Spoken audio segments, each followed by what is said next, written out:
Dirceu disse o seguinte hoje, Não olha, está aqui são mesmo, já alguns, achei. Se você quiser que eu leia uma são, valia, são, leia. são alguns trechos que eu destaquei aqui, ó. Ele diz, na verdade, a sucessão já começou, quer dizer, a eleição de 2026. Há muitas dúvidas, pelo menos da minha parte, que eles queiram mesmo anistia para o Jair Bolsonaro, se referindo, claro, à direita. O mercado quer Tarcísio. O União Brasil e o PP, que se juntaram agora, são dois partidos de direita, querem. O Claro, próprio PL, pelo menos uma parte do PL do Valdemar Costa Neto, também quer Tarcísio. Aí ele diz: o governador representa uma ficção política criada para ocupar o espaço da direita no cenário nacional. E aí vem de novo, aspas, o seu José Dirceu.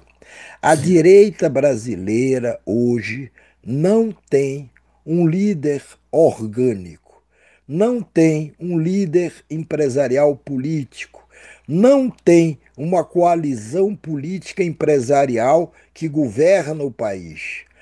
O Tarcísio é uma ficção. Eles não têm ninguém. Não tem um governador de estado, não tem um ex-ministro, deputado, senador para colocar como presidente. Por isso que ele, Tarcísio, precisa do Bolsonaro, porque ele não tem força nenhuma, não tem Nenhuma, claro, base eleitoral. Tarcísio não tem claro. base. Não existe o tarcisismo, disse o Zé Disseu, disse outras coisas também. E isso é evidente. Como é que o Tarcísio de Freitas virou governador de São Paulo? Ele que não tinha nem domicílio eleitoral em São Paulo, teve que providenciar às pressas de última hora e contando para isso com a boa vontade da justiça. Porque ninguém pode transferir o domicílio eleitoral em cima do laço, em cima da eleição. E ele pôde. Tinha uns parentes lá no interior de São Paulo, aí disse que não morava lá, ou de vez em quando vivia lá. E não viveu lá nada. Ele pode ter ido visitar os parentes lá alguma vez. Mas domicílio eleitoral, Tarcísio não tinha. Não tinha. Aí começou a. Aí teve que providenciar correndo e contando, como eu disse, com a boa vontade da justiça. E só se elegeu porque tinha por trás dele o senhor Jair Messias Bolsonaro, que esse sim tinha voto e continua tendo em São Paulo, e bota voto nisso, e no Sudeste, de uma maneira em geral. E aí o seu Tarcísio visa governador, e com 2 anos e pouco como governador, opa, já quer pular para a presidência da República. E aí, bom, aí se cria o seguinte problema, mas vem cá, o cara que não tinha voto para se eleger governador de São Paulo, se elegeu só por causa do padrinho dele, Bolsonaro. Como é que sem a ajuda do padrinho, sem a bênção oficial do padrinho, ele vai se eleger presidente da República? E um padrinho que agora está preso, vai continuar preso, vai ser condenado. Um padrinho cuja rejeição só faz aumentar. E, naturalmente, um candidato desse padrinho tão rejeitado vai herdar a rejeição do padrinho também. Mas aí é a ambição. A ambição humana é uma coisa. A pessoa fica cega. A pessoa fica cega. E aí, o Tarcísio, que, como eu disse ontem, nem eleição de síndico de prédio ele tinha disputado, antes de disputar de governador de São Paulo. Tarcísio está aí, olha aí, vai ser ele, não sei o quê. Ele acredita nisso e se entusiasma com isso. E aí, Guga, já falei muito, fale um pouco. Mas olha, ele está cometendo o erro que outros cometeram, Alckmin, Serra, outros que também ficaram de olho Não, grande, que São mandavam. Paulo nunca teve, rapaz, um Não governador dá para para você abrir mão de um presidente, mandato, presidente. de uma reeleição, sair no meio do caminho. João Dória também, outro exemplo. Então, não, eu acho que ele realmente não quer aprender com a história. e vai cometer um erro na minha Mas não quer visão aprender com a grande. história, Guga, porque ele não conhece a história desse país. Ou se ele Também conhece acho. nessa hora, ele fica cego e só quer acreditar no que ele quer que aconteça. Ele Você fica sabia? cego, ludibriado pelo poder, por uma perspectiva de eleição que parece muito distante. E aí ele abre mão de uma reeleição ganha, que hoje ele tem uma vantagem gigantesca sobre qualquer adversário lá para se reeleger em São Paulo, deixa São Paulo de bandeja para a esquerda, que vai, se não tiver o Tarcísio, o candidato a governador em São Paulo, se for outro nome, e a esquerda vier com essa chapa que eles estão pensando em montar, que é Alckmin com Márcio França, se não for o Alckmin, Marcos Tarcísio do outro França, lado, é muito forte a Haddad, esquerda. só um pouquinho. Haddad, talvez, é muito Alckmin, forte a esquerda. O Tarcísio corre o risco de perder para o Lula, o que é bem provável se ele concorrer, e ainda perde São Paulo, que vai acabar indo para um outro grupo político, possivelmente até a esquerda.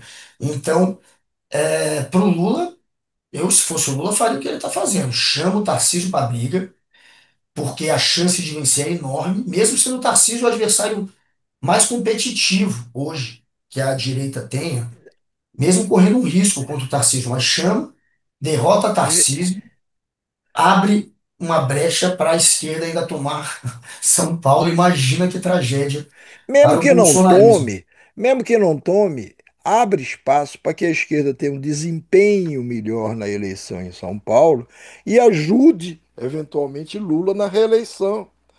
A candidatura do Haddad em 2022 para governador de São Paulo foi muito importante, não porque ele teria grande chance de ganhar a eleição, não tinha como não teve, mas porque ele poderia trazer mais votos para Lula. E ele trouxe.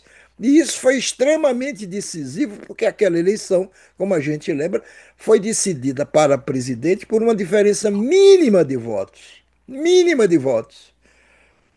O Haddad, com a sua candidatura em São Paulo, ajudou muito Lula a se eleger presidente da República por uma diferença pequena de votos.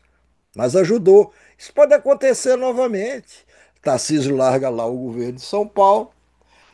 Pô, o Serra, não te lembra quando o Serra foi prefeito de São Paulo? Ele chegou, quando candidato a prefeito de São Paulo, a registrar em cartório, porque todo mundo desconfiava: olha, ele vai se eleger prefeito, quer ser prefeito, para daqui a 2 anos largar o governo de São Paulo. E ele teve que passar a Era campanha isso. inteira dizendo: não, não vou largar, não vou Jamais. largar.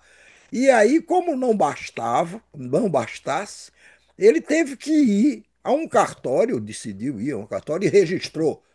Declaro aqui, não sei o que se me eleger governador de São Paulo, não largarei. E largou.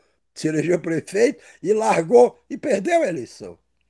Não só porque não cumpriu sua palavra, não, mas é porque é muito isso dos paulistas. Eles, quando encontram uma pessoa, um governante, que eles acham um bom governante, eles não querem que o cara troque São Paulo pela presidência da República.